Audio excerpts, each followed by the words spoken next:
या शिंदे. कोकण कृषी दापोली विद्यापीठ, बाळासाहेब सावंत कोकण कृषी विद्यापीठाकडून आणि खेड तालुका कृषी विभागाकडून आज जे काय कार्यक्रम घेण्यात आला, जो प्रशिक्षणाचा कार्यक्रम झाला, त्याच्यामध्ये मसाल्यांची पिकं म्हणजे मी माळीसाहेब हे कायम आमच्या संपर्कात असतात आणि कायम आम्हाला एक चांगला अधिकारी या ठिकाणी मिळाला आहे की जो सर्व शेतकऱ्यांना अनुभव असेल, की त्यांना शेतकऱ्यांच्या प्रत्येक गोष्टीमध्ये अनुभव आपलं मार्गदर्शन करतात. इथे असणारे सर्वजण जे काही कृषी पर्यवेक्षक आहेत, कृषी अधिकारी आहेत, त्या सर्वांचं या ठिकाणी मी पहिल्यांदा स्वागत करतो. आज या ठिकाणी आम्हाला मसाल्या पिकांबद्दल म्हणजे आपण पारंपरिक पीक घेतो पण आपल्या जवळचं असणारं जे काळं सोनं आहे ते आपण विसरलो होतो आणि त्याची संपूर्ण इत्थंभूत माहिती आज आम्हाला इथे या ठिकाणी मिळाली. कोकण कृषी विद्यापीठाचे कुलकर्णी साहेब मी खरोखर मनापासून तुमचे धन्यवाद देतो. कारण आंबा कसा मी एक्सपोर्ट केला एवढं ठीक आहे, पण कसा एक्सपोर्ट करायचा आणि त्याच्याबद्दल जे काही मला अनुभव आले ते इतके विचित्र होते की पहिला जो लॉट माझा गेला तो थोडासा लॉसमध्ये गेला, पण आंबा मी एक्सपोर्ट केला तो कुवेट आणि मालदीव्जला गेला.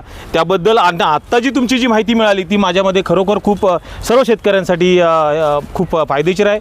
आंबा लागवड करणं आणि त्याचं जे पुनर्जीवन आहे त्या बाबतीत जे आपण काय मार्गदर्शन केलं ते खरोखर अगदी म्हणजे आम्हाला कुणालाच माहीत नव्हतं. इथले सगळे शेतकरी हे आंबा फक्त लावतात. म्हणजे आदरणीय दळवी साहेब या ठिकाणी आहे, डॉक्टर दळवी साहेब, त्यांचे सर्व सहकारी या ठिकाणी आहेत.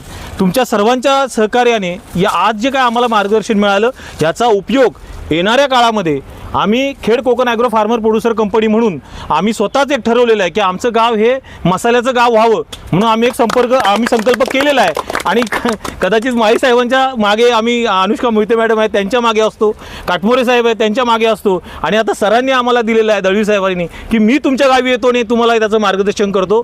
तुमच्या सर्वांच्या सहकार्याने आणि मार्गदर्शनाने हा आमचा संकल्प पूर्ण होईल आणि खेड कोकण फार्मर प्रोड्युसर कंपनीच्या माध्यमातून आमच्या आता 600 सभासद झालेले आहेत. तुम्हाला माहितीसाठी एक सांगतो की आता माती परीक्षण प्रयोगशाळा ही आपल्या कंपनीकडे आलेली आहे. शासकीय तुम्हाला जर कुणाला मातीचं परीक्षण करायचं असेल, कारण आमच्याकडे काय झालेलं आहे एक प्रकारचं खतं देणं एवढंच माहिती आहे आम्हाला. म्हणजे आलं की खत द्यायचं ते मातीला लागतं की नाही, म्हणजे ते प्रोटीन्स आपण शरीराला जेवढे घेतो तेवढेच मातीला पण लागतात, मग ते प्रोटीन्स लागतात की नाही अशा प्रकारची एक प्रयोगशाळा आदरणीय माळी साहेबांच्या कृपेने आणि जिल्हा कृषी कार्यालयाच्या माध्यमातून आम्हाला प्राप्त झालेली आहे. त्याचा सर्वांना तुम्हाला लाभ मिळेल. येत्या काळामध्ये तुम्ही सर्वांनी माती परीक्षण घ्यावं आणि त्याच्याबद्दल पण आम्ही तुम्हाला मार्गदर्शन करू. अशा प्रकारचं प्रशिक्षण आम्ही आपल्या दापोली कृषी विद्यापीठामध्ये आमच्या कंपनीमार्फत 25 लोकांचं पथक तुमच्या